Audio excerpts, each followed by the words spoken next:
आदरणीय राहुल गांधी जी, तमिलनाडु के मुख्यमंत्री एम.के. स्टालिन साहब, उनके साथ आए कनिमोझी जी, मंच पर उपस्थित दीपांकर जी, मुकेश सहनी जी, पप्पू यादव जी, मनोज झा जी, साहनी साहब, अखिलेश सिंह जी, संजय यादव जी, ललित यादव जी, इसराइल मंसूरी साहब, निरंजन जी और सभी माननीय विधायकगण और कांग्रेस के पीसीसी राजेश राम जी, गाय घाट मुजफ्फरपुर से आए हुए सभी लोगों को तेजस्वी प्रणाम सलाम करता है।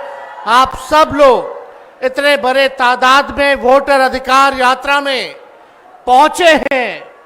आप लोगों ने हिम्मत जो दी है, आपको तेजस्वी वादा करता है कि सरकार को हम लोग उखाड़ के फेंकेंगे और एक नया सरकार हम लोग बनाने का काम करेंगे, जहां पढ़ाई, दवाई, कमाई, सिंचाई, सुनवाई और कार्रवाई वाली सरकार होनी चाहिए कि नहीं। हमारे चाचा तो अब उनकी स्थिति नहीं रह गई, अचेत अवस्था में हो गए।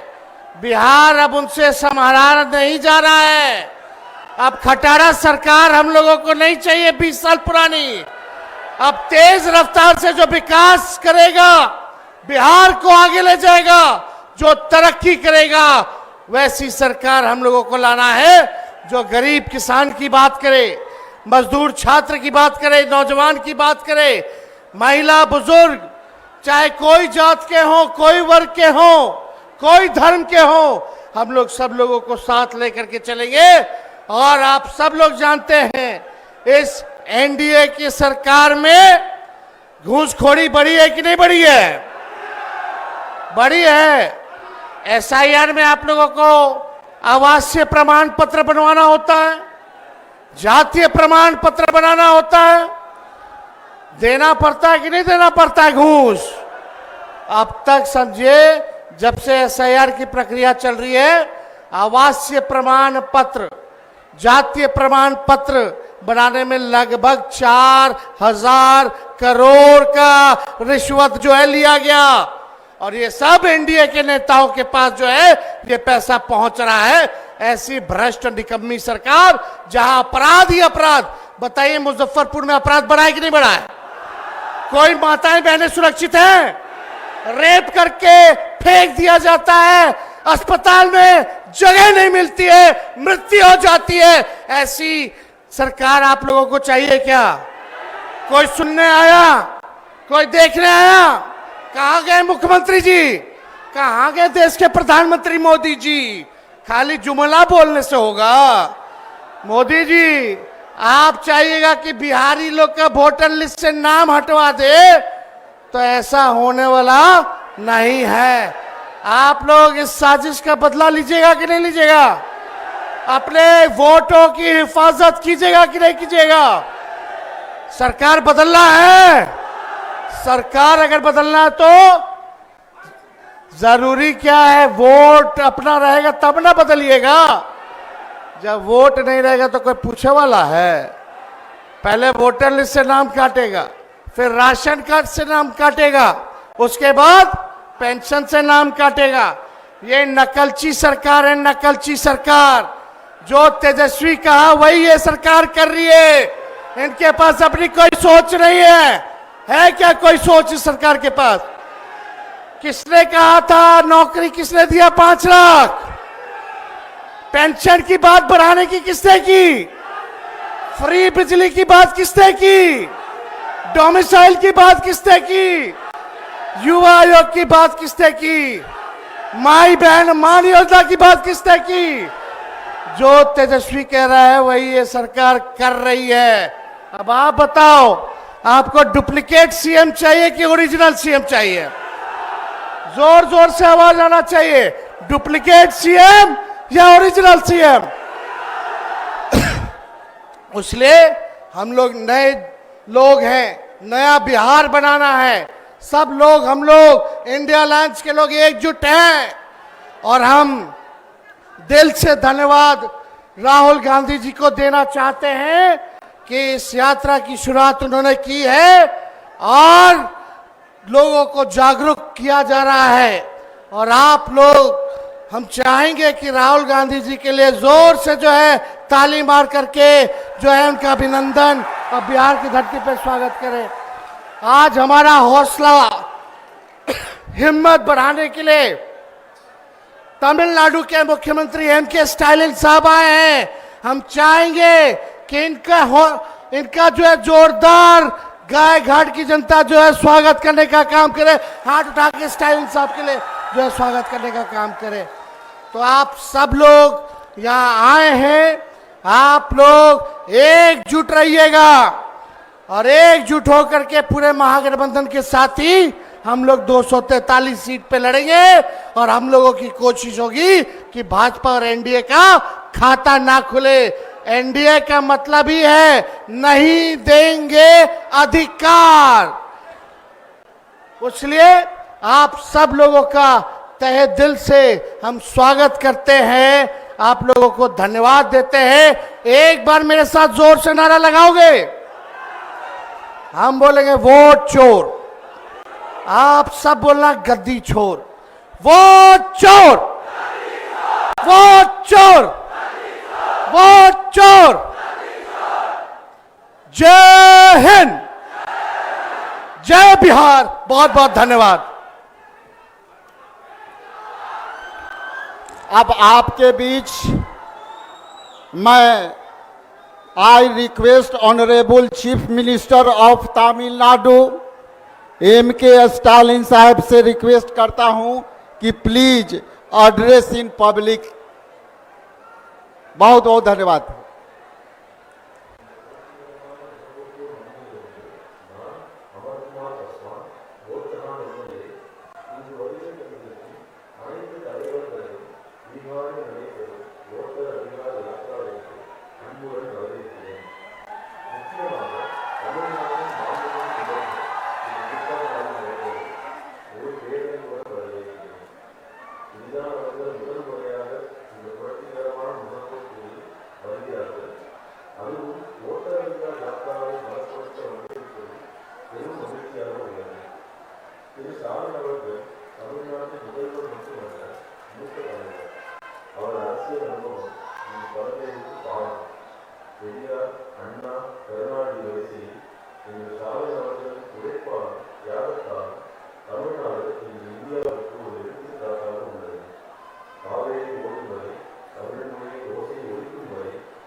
வாக்காளர் அதிகார யாத்திரை நடத்தக்கூடிய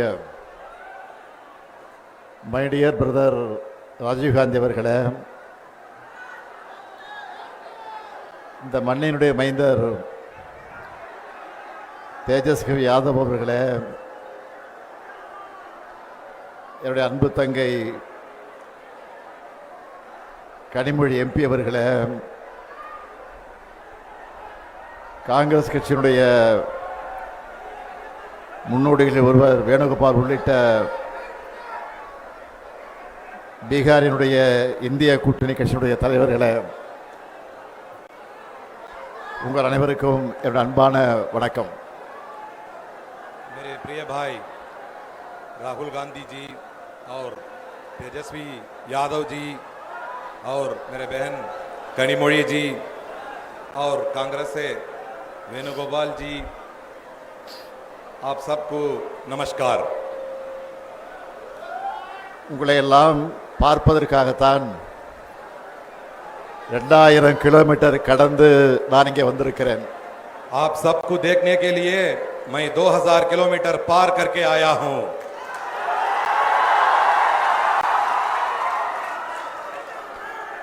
சமூக நீதி, மதச்சார்பின்மை ஆகியவற்றோட அடையாளம் அவர். सामाजिक न्याय और धर्मनिरपेक्षता, यही लालू प्रसाद यादव जी की पहचान है। பீகார் என்றாலே மரியாதைக்குரிய லாலு பிரசாத் யாதவ் அவர்கள்தான் எல்லோருக்கும் நினைவுக்கு வருவார். बिहार के नाम आते ही हमें माननीय लालू प्रसाद यादव जी याद आते हैं। தலைவர் கலைஞர் அவர்களும் லாலு அவர்களும் மிக நெருக்கமான நண்பர்களாக இருந்தார்கள். हमारे नेता कलंजर करुणानिधि जी और लालू जी बहुत घनिष्ठ मित्र रहे। எத்தனையோ வழக்குகள் மிரட்டல்கள் வந்தாலும் பாஜகவுக்கு பயப்படாம அரசியல் செஞ்ச காரணத்தினால இந்தியாவோட மிகப்பெரிய அரசியல் தலைவர்கள் ஒருத்தரா உயர்ந்து நிற்கிறார் லாலு பிரசாத் அவர்கள். कितने ही मुकदमे और धमकियां आई, लेकिन भाजपा से डरे बिना राजनीति करने के कारण लालू प्रसाद जी भारत के सबसे बड़े राजनीतिक नेताओं में एक बनकर खड़े हैं। அவருடைய வழித்தடத்துல அப்பாவுக்கு தப்பாத பிறந்த பிள்ளையா உழைச்சிக்கிட்டு இருக்கிறார் தேஜஸ்வி அவர்கள். और उनके पक्षिणों पर उनके योगी पुत्र श्री तेजस्वी जी ने संघर्ष कर रहे हैं। கடந்த ஒரு மாத காலமா இந்தியாவை பீகார் தான் பார்த்துக்கிட்டு இருக்கு. पिछले एक महीने से पूरा भारत केवल बिहार को देख रहा है। இதுதான் பீகார் மக்களுடைய பலம், ராகுல் காந்தியினுடைய பலம், தேஜஸ்வியினுடைய பலம்.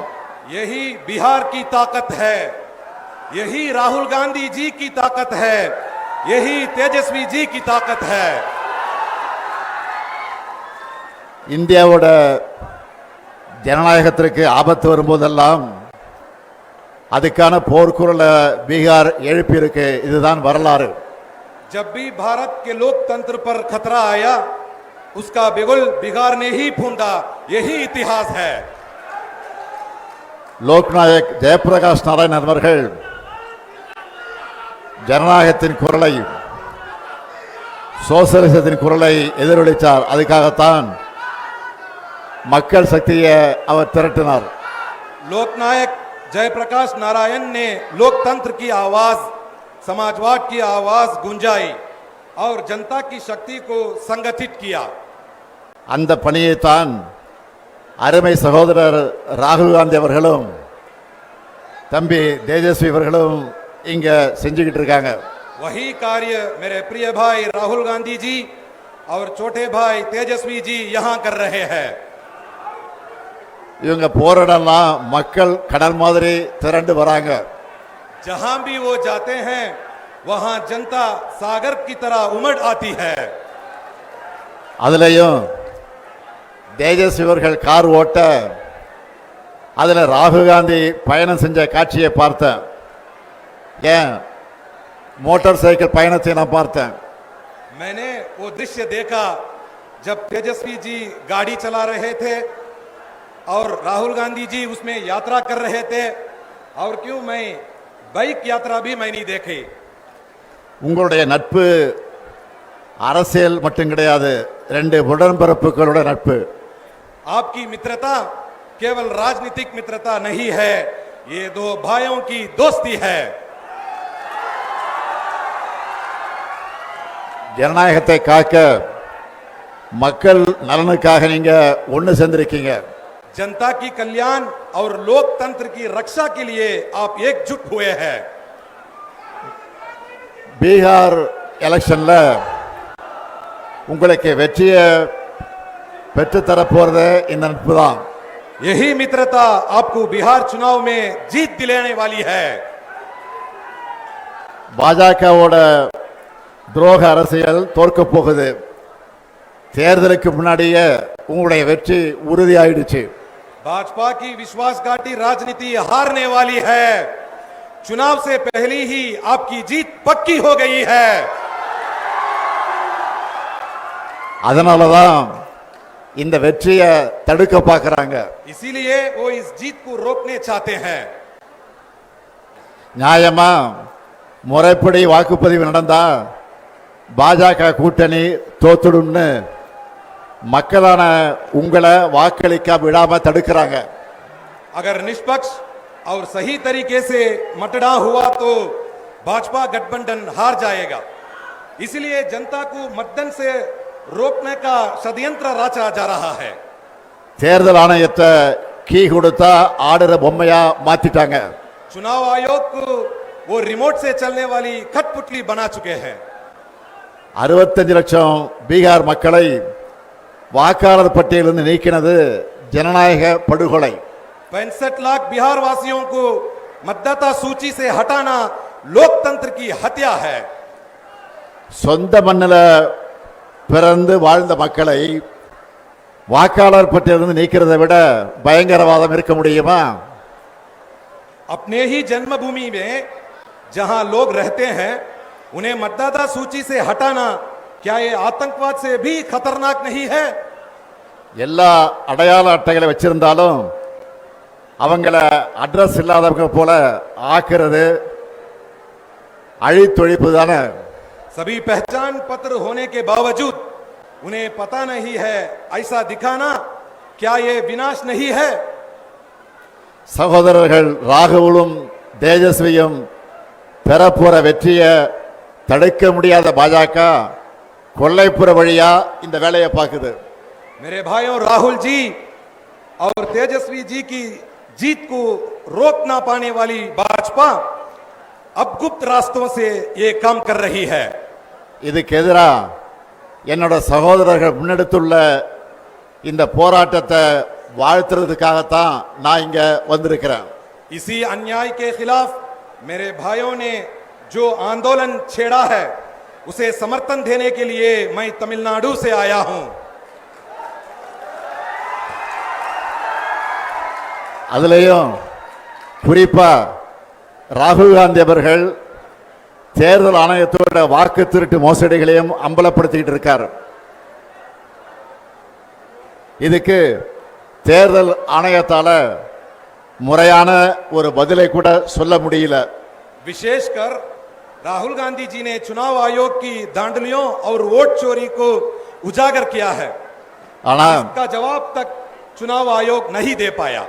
ஆனா ராகுல் காந்தி அவர்கள் உறுதிமொழி பத்திரம் தாக்கல் செய்யணும், மன்னிப்பு கேட்கணும்னு தலைமை தேர்தல் ஆணையர் ஞானேஷ்குமார் சொல்லுகிறார். लेकिन मुख्य चुनाव आयुक्त ज्ञानेश कुमार कहते हैं कि राहुल गांधी जी को शपथ पत्र दाखिल करना चाहिए, माफी मांगनी चाहिए। இந்த மிரட்டலுக்கெல்லாம் ராகுல் காந்தி பயப்படுவாரா? क्या राहुल गांधी ऐसा डरने वाले हैं? ராகுல் காந்தியோட வார்த்தைகள்லையும் கண்கள்லையும் எப்பவும் பயம் இருக்காது. राहुल गांधी जी की आंखों में और शब्दों में कभी डर नहीं होता। ராகுல் காந்தி அவர்களை பொறுத்த வரைக்கும் சும்மா அரசியலுக்காக மேடைகளுக்காக பேசுறவர் கிடையாது. தான் பேசுற ஒவ்வொரு வார்த்தையும் மிகுந்த கவனத்தோடு பேசுறவர் அவர். वो केवल राजनीति या मंच के लिए नहीं बोलते, जो भी कहते हैं बहुत सोच समझकर कहते हैं। இப்போ ஏன் பாஜக அவர் மேல பாயறாங்கன்னா, आज भाजपा उन पर इसलिए टूट पड़ी है। பாஜக தேர்தலை எப்படி கேலி கூத்தாக்கிடுச்சுன்னு ராகுல் காந்தி வெளிச்சம் போட்டு காட்டிட்டார். அந்த ஆத்திரத்துல பாஜக அவர் மேல பாயறாங்க. क्योंकि उन्होंने दिखा दिया भाजपा ने चुनाव को कैसे मजाक बना दिया है, इसलिए उन पर भाजपा टूट पड़ी है। மக்களுடைய வாக்குரிமையை பறிக்கிற பாஜகவோட அதிகாரத்தை மக்கள் நிச்சயமாக பறிப்பாங்க. அதைத்தான் பீகார்ல இப்ப கூடியிருக்கக்கூடிய இந்த கூட்டம் எடுத்து காட்டுகிறது. लोगों के मताधिकार को छीनने वाली भाजपा की सत्ता को जनता जरूर छीन लेगी, यही संदेश ये भीड़ दे रही है. 2024 நாடாளுமன்ற தேர்தலில் இந்தியா கூட்டணிக்கான அடித்தளத்தை இங்க இருக்கக்கூடிய பாட்னாவில் தான் விதைச்சோம். எங்களுக்கு சமமான அரசியல் எதிரிகள் இல்லை, எதிர்க்கட்சிகள் ஒன்று சேர மாட்டாங்கன்னு நினைச்ச பாஜகவோட கர்வத்தை தகர்த்த இடம்தான் இந்த பீகார். 2024 लोकसभा चुनाव के लिए इंडिया गठबंधन की नींव हमने यहां पाटना में डाली. भाजपा को लगा था विपक्षी पार्टियां कभी एकजुट नहीं होंगी, उस घमंड को बिहार ने तोड़ा. 400 இடம்னு கனவு கண்டவங்கள 240 அடக்கினது இந்தியா கூட்டணி. 400 सीटों का सपना देखने वालों को 240 में समेट दिया इंडिया गठबंधन ने. மெஜாரிட்டின்னு ஆட்டம் போட்டவங்க மைனாரிட்டி ஆகிட்டாங்க. மக்கள் சக்திக்கு முன்னாடி எப்படிப்பட்ட சர்வாதிகாரியை மண்டியிட்டு தான் ஆகணும்னு மீண்டும் பீகார் நிரூபிக்கணும். बहुमत के डिंडोरा पीटने वाले अल्पमत में बदल गए. जनता की ताकत के आगे हर तानाशाह को झुकना ही पड़ता है. ये फिर एक बार बिहार साबित करना है. அருமை சகோதரர் ராகுல் காந்தி அவர்களே, நீங்கள் இன்னைக்கு இந்தியாவுக்கான வழக்கறிஞரா இருக்கீங்க.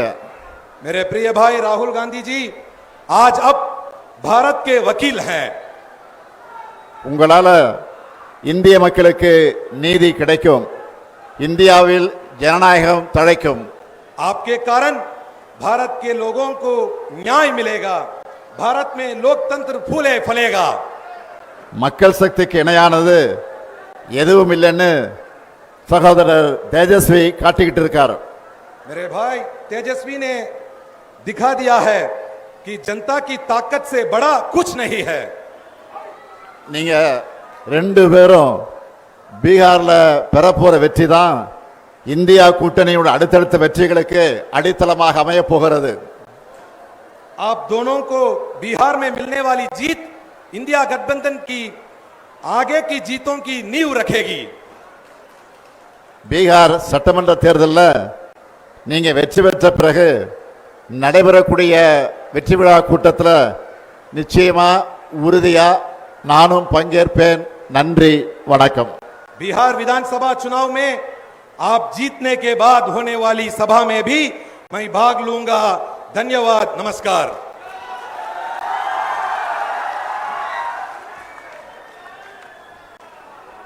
Thank you so much MK Stalin साहब.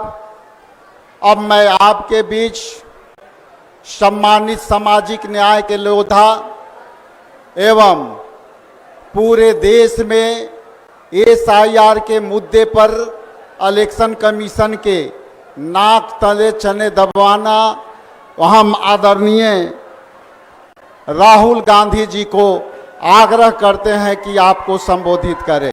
आदरणीय राहुल गांधी जी.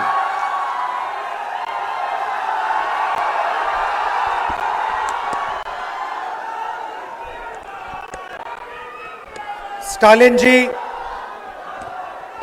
तेजस्वी यादव जी, KC वेणुगोपाल जी, राजेश राम जी, दीपंकर भट्टाचार्य जी, मुकेश साहनी जी, कनिमोजी जी, शकील अहमद खान जी, अखिलेश प्रसाद सिंह जी और स्टेज पे इंडिया गठबंधन के वरिष्ठ नेता, भाइयों और बहनों,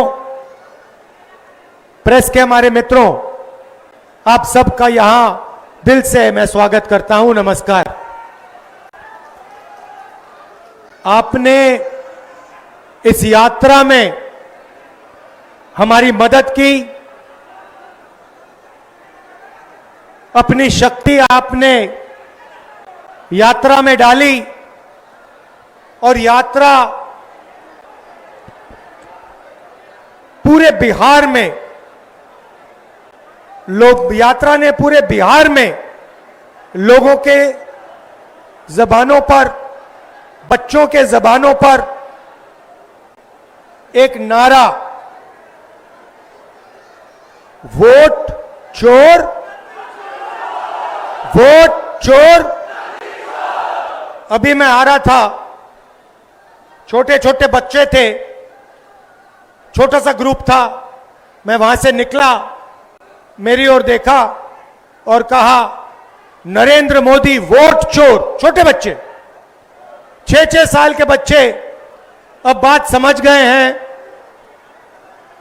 कि हिंदुस्तान में वोट चोरी की जा रही है। अब देखिए, कुछ समय पहले अमित शाह ने कहा कि बीजेपी 40-50 साल अब राज करेगी। याद है आपको? अब राजनीति में कल क्या होगा किसी को नहीं मालूम, मगर अमित शाह को 40 साल की राजनीति मालूम है। कैसे? वोट चोर। इलेक्शन आता है, ओपिनियन पोल आते हैं, और उसमें ओपिनियन पोल हमारे जो मीडिया वाले कहते हैं, हरियाणा में कहा कि कांग्रेस पार्टी जीतेगी। नरेंद्र मोदी और अमित शाह कहते हैं बीजेपी जीतेगी, और आंकड़े देते हैं 300 पार। 2014 में, 2019 में ओपिनियन पोल कुछ और कह रहे थे। नरेंद्र मोदी जी 2019 के चुनाव के बाद रिजल्ट आने से पहले प्रेस कॉन्फ्रेंस करते हैं, कहते हैं 300 सीटें आएंगी। हिंदुस्तान के सारे पोलस्टर कुछ और कह रहे हैं, ओपिनियन पोल कुछ और कह रहे हैं। नरेंद्र मोदी कहता है 300 सीट आएंगी। कितनी आई? 300 आई। क्यों? वोट चोर। भाइयों और बहनों, सच्चाई है कि ये पहले गुजरात में शुरू हुआ। ये 2014 से पहले गुजरात में शुरू हुआ, और 2014 में नेशनल लेवल पे ये लोग इसको लाए। गुजरात मॉडल आर्थिक मॉडल नहीं है, गुजरात मॉडल वोट चोरी करने का मॉडल है। और इस मॉडल को ये 2014 में नेशनल लेवल पे लाए। आप देखिए, मध्य प्रदेश का चुनाव चोरी किया, हरियाणा का किया, महाराष्ट्र का किया। हम कुछ बोलते नहीं थे क्योंकि सबूत नहीं था, मगर महाराष्ट्र में सबूत मिल गया। इन्होंने कुछ ज्यादा कर दिया। लोकसभा में हमारा गठबंधन जीतता है, 4 महीने बाद असेंबली इलेक्शन होता है, हमारे गठबंधन जमीन पे दिखता ही नहीं है, खत्म। फर्क क्या था? फर्क था कि लोकसभा में जितने वोट हमें मिले उतने ही हमें विधानसभा में मिले। इलेक्शन कमीशन ने लाखों वोट जोड़े, तकरीबन 1 करोड़ वोट लोकसभा के बाद जोड़े। वो सारे के सारे वोट बीजेपी के खाते में जाते हैं, और उन वोटों से बीजेपी चुनाव जीतती है। हमने इलेक्शन कमीशन से पूछा, हमें वोटर लिस्ट दीजिए, कहते नहीं देंगे। हमने कहा वीडियोग्राफी दिखाइए, कहते नहीं देंगे। और उसके बाद कानून बनाते हैं कि 45 दिन में वीडियोग्राफी खत्म कर दो, डिस्ट्रॉय कर दो। तो फिर हमने क्या किया? हमने एक टीम को कर्नाटक में माधेपुरा विधानसभा में हमने उनसे कहा कि देखिए, आप थोड़ी गहराई में जाइए।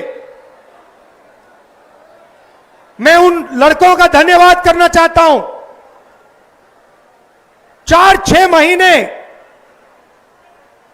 16-16 घंटे उन्होंने काम किया। मैं बताता हूं क्या किया। इलेक्शन कमीशन ने हमें पोलिंग के टाइम लिस्ट देते हैं, कागज की लिस्ट, 200 किलो कागज, 8 फुट ऊंची गड्डियां कागज की। हर लिस्ट को, एक चेहरे को लाखों चेहरों से मिलाया, एक चेहरे को लाखों फोटो से मिलाया, एक नाम को लाखों नामों से मिलाया और सच्चाई निकाली। भाइयों और बहनों, माधेपुरा असेंबली में, मैं लोकसभा की बात नहीं कर रहा हूं, एक असेंबली में 1 लाख फर्जी वोटर मिले। कोई 4-5 बार वोट कर रहा है, अलग अलग पोलिंग बूथ पे नाम है। एक घर में 70-80 लोग हैं, एक बेडरूम का घर है, हमने लोग वहां भेजे, वहां पे 4 लोग रहते हैं। हमने पूछा भैया ये 70 लोग कौन है? ऐसे कोई नहीं है यहां पे। डुप्लीकेट नाम, हजारों डुप्लीकेट नाम, 1 लाख फर्जी वोट। भाई और बहनों, माधेपुरा में 7 असेंबली है, 6 में कांग्रेस जीतती है। जहां पे 1 लाख फर्जी वोट थे, वो सारे के सारे बीजेपी को गए। और एक असेंबली में 1 लाख वोट से बीजेपी जीतती है और पूरी लोकसभा को ले जाती है। भाइयों और बहनों, यह सिर्फ कर्नाटक सेंट्रल में नहीं हुआ है, यह हिंदुस्तान में 70-80 सीटों में किया गया था। और मैं आप इसको स्टेज से बता रहा हूं, हमने काम शुरू कर दिया है। माधेपुरा पहला कदम है। हम आपको दिखाएंगे कि असेंबली इलेक्शन चोरी किए जा रहे हैं, हरियाणा चोरी किया गया, महाराष्ट्र चोरी किया गया, लोकसभा चोरी की गई। हम दिखाएंगे आपको सबूत के साथ, जैसे हमने माधेपुरा में दिखाया, सबूत के साथ हम आपको दिखाएंगे।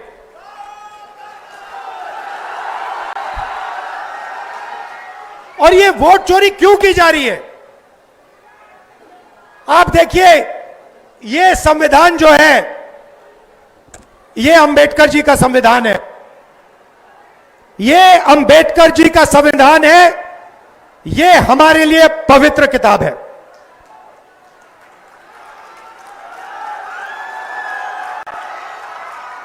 इसको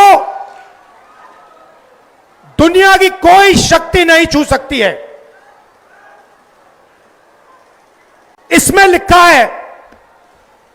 लिखा है हिंदुस्तान में एक व्यक्ति को 1 वोट मिलेगा। इसमें कहीं नहीं लिखा कि एक व्यक्ति को 2 वोट मिलने चाहिए, 3 मिलने चाहिए, 5 मिलने चाहिए और दूसरे को वोट मिलना ही नहीं चाहिए। मैं इलेक्शन कमीशन से पूछता हूं, इसमें लिखा है कि एक व्यक्ति को 1 वोट मिलेगा। आपने 65 लाख वोट बिहार में क्यों काटे? आप संविधान पर आक्रमण कर रहे हो। बिहार में हजारों लोग हमसे मिले, हजारों लोग मिले, कहते हैं भैया हमने तो वोट किया, 3-4 बार वोट किया, हमारे पास सारी की सारी आईडी है, हमारा वोट काट दिया। हजारों लोग से मैं मिला हूं यहां पे, जिंदा लोगों को मार दिया। और आप देखिए किसको मार रहे हैं, आप देखिए किसका वोट कट रहा है। मैं आपको बताता हूं, दलितों का वोट कट रहा है, पिछड़ों का वोट कट रहा है, ईबीसी का वोट कट रहा है, अल्पसंख्यकों का वोट कट रहा है। मतलब हिंदुस्तान के गरीब लोगों का वोट कट रहा है। अंबानी का नहीं कट रहा, अदानी का नहीं कट रहा, हिंदुस्तान के गरीब लोगों का वोट कट रहा है, क्योंकि वो नहीं चाहते कि आपकी आवाज सुनाई दे। वो नहीं चाहते कि आप अपनी जमीन की रक्षा कर पाओ। वो नहीं चाहते कि आप पेपर लीक के सामने खड़े हो पाओ।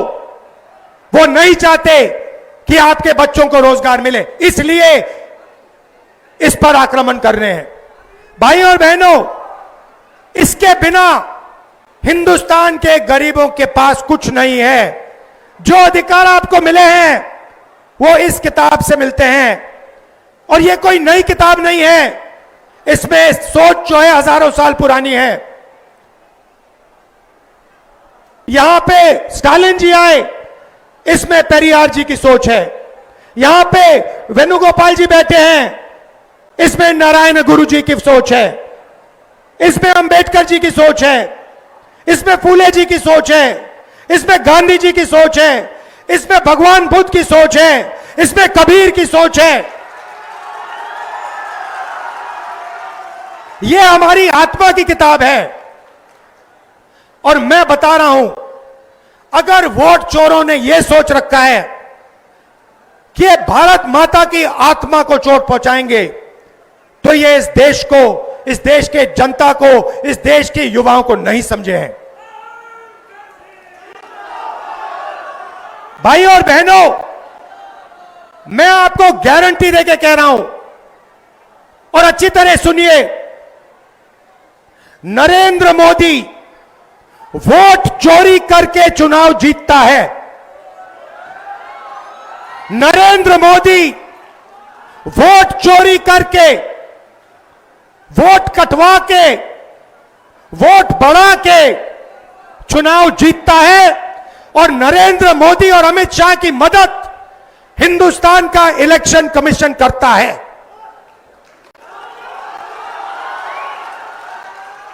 और सुनिए, 2023 में जब हमें बात समझ आनी शुरू हुई, जब हमें सबूत मिलना शुरू हुआ, एक नया कानून आता है। लोकसभा में, राज्यसभा में चुप्पे चुप्पे एक नया कानून आता है, पास हो जाता है, किसी को नहीं पता, दिन में पास किया जाता है। पता है क्या कानून था? कानून था कि कुछ भी हो जाए, इलेक्शन कमिश्नर कुछ भी कर दे, उनके खिलाफ कानूनी कार्रवाई नहीं की जा सकती। अब आप मुझे बताओ, ऐसे कानून की क्या जरूरत? अगर ईमानदारी से इलेक्शन कमिश्नर काम कर रहा है, तो ऐसे कानून की क्या जरूरत? भाइयों और बहनों, किसान को पीटकर जेल में डाल देते हैं, मजदूर को 2 जूते मारकर जेल में डाल देते हैं, युवा पेपर लीक के बारे में धरना देता है, लाठीचार्ज होता है, अंदर कर देते हैं, एफआईआर लग जाते हैं। मगर हिंदुस्तान के इलेक्शन कमिश्नर के खिलाफ कोई एफआईआर नहीं कर सकता है, कोई कानून नहीं एक्शन ले सकता है। क्यों? इसका एक ही कारण है, ये लोग नरेंद्र मोदी की वोट चोरी में मदद कर रहे हैं। और वोट चोरी हिंदुस्तान के ईबीसी, दलित, ओबीसी, अल्पसंख्यक और गरीब जनरल कास्ट के खिलाफ आक्रमण है। यह आपको खत्म करने का तरीका है। ये यहां नहीं रुकेंगे। आप ये मत सोचो कि भैया वोट ले लिया तो क्या हुआ, इसके बाद राशन कार्ड जाएगा, उसके बाद जमीन जाएगी, और जो आजादी से पहले समय था जहां आपका अपमान किया जाता था, आपको कोई अपॉर्चुनिटी नहीं मिलती थी, आपको शिक्षा नहीं दी जाती थी, आपके माता पिता, उनसे पूछिए आजादी से पहले क्या होता था। जो राजा चाहता था कर लेता था, जो भी मन में आता था वो कर लेता था, जमीन अच्छी लगी जमीन ले लेता था। यह किताब, इस सोच ने हिंदुस्तान को बदला था और ये एक बार फिर आजादी से पहले के हिंदुस्तान में हमें ले जाना चाहते हैं। भाई और बहनों, दो चीजें मैंने नरेंद्र मोदी के सामने मुंह पे बोल दी हैं और मैं गारंटी देके आपको कह रहा हूं, ये जो 50% की रिजर्वेशन की दीवार है, इसको कांग्रेस पार्टी लोकसभा में चूरा चूरा तोड़ के फेंक देगी।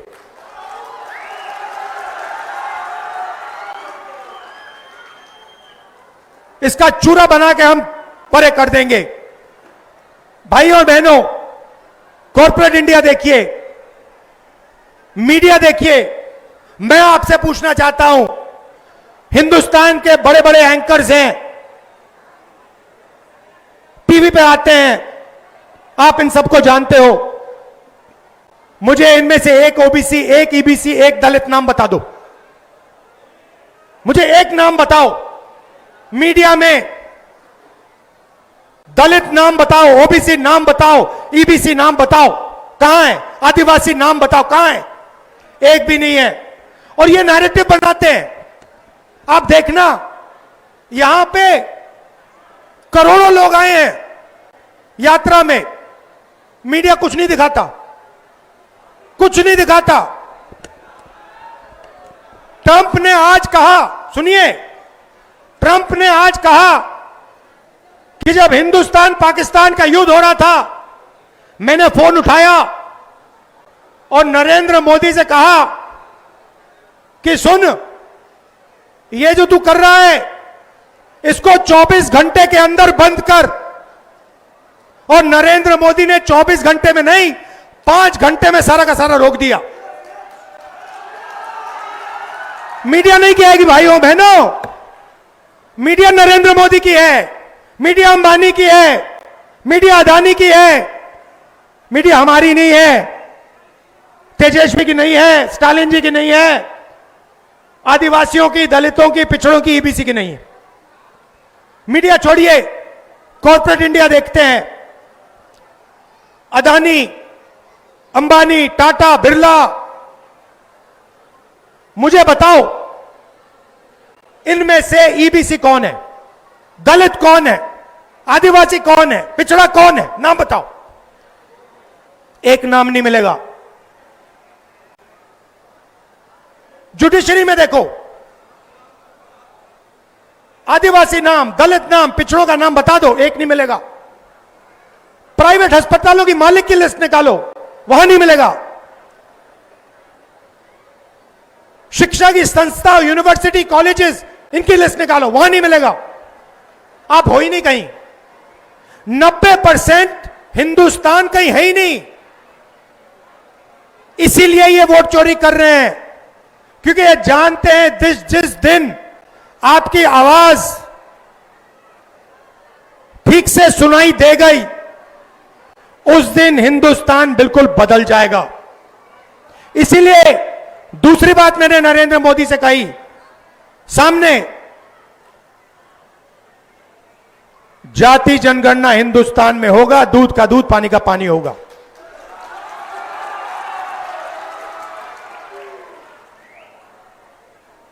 ये जो प्रदेश है, ये क्रांति का प्रदेश है। अंग्रेजों को बिहार ने ही हराया था, चंपारण में बात शुरू हुई थी। वैसे ये जो वोट चोरी की जो आग है, ये बिहार में फैल गई है और अब बिहार से पूरे हिंदुस्तान में फैलेगी। आप देखना क्या होता है, क्योंकि पिछले 10 साल से हिंदुस्तान का बेवकूफ बनाया जा रहा है। और हम सबूत के साथ आने वाले समय में आपको दिखा देंगे। जैसे माधेपुरा में दिखाया, वैसे आपको हम दिखाएंगे कि पिछले 10 साल नरेंद्र मोदी, अमित शाह और इलेक्शन कमीशन वोट चोरी कर रहे हैं और आपकी आवाज, आपके दिल की आवाज को दबा रहे हैं। आप सब आए, आपने यात्रा की मदद की, आपने हम सब की मदद की। दिल से मैं आपका धन्यवाद करता हूं। आपके बिना, आपकी शक्ति के बिना यह यात्रा शुरू भी नहीं होती। यह यात्रा हमारी नहीं है। आप यह मत सोचो कि यात्रा तेजस्वी जी, भट्टाचार्य जी, साहनी जी, राहुल गांधी हम कर रहे हैं। नहीं, यात्रा आपकी है, आपकी आवाज है यात्रा में। हम आपकी आवाज के साथ खड़े हैं, मगर शक्ति आप में है, ज्ञान आप में है और आप में देश को बदलने की ताकत है।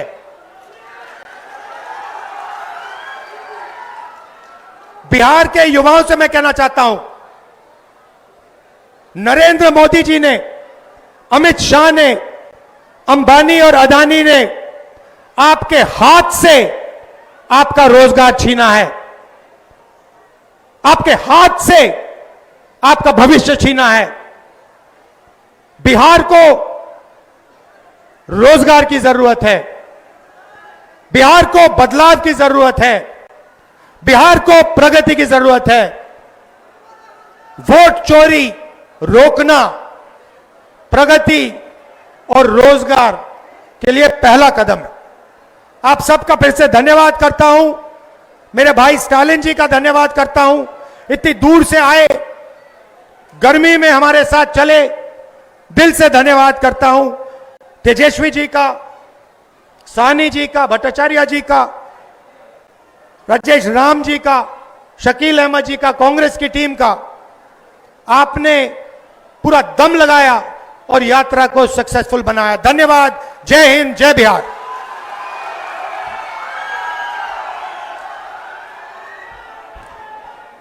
बहुत धन्यवाद हम केसी वेणुगोपाल जी को भी करना चाहते हैं कि आपने यात्रा को बहुत मजबूती दी। और तमिलनाडु से आई कानी मोझी जी, जो इस वहाँ के सांसद हैं, उन्होंने इस यात्रा को ताकत दी। मैं उनको भी आभार प्रकट करता हूँ, धन्यवाद देता हूँ।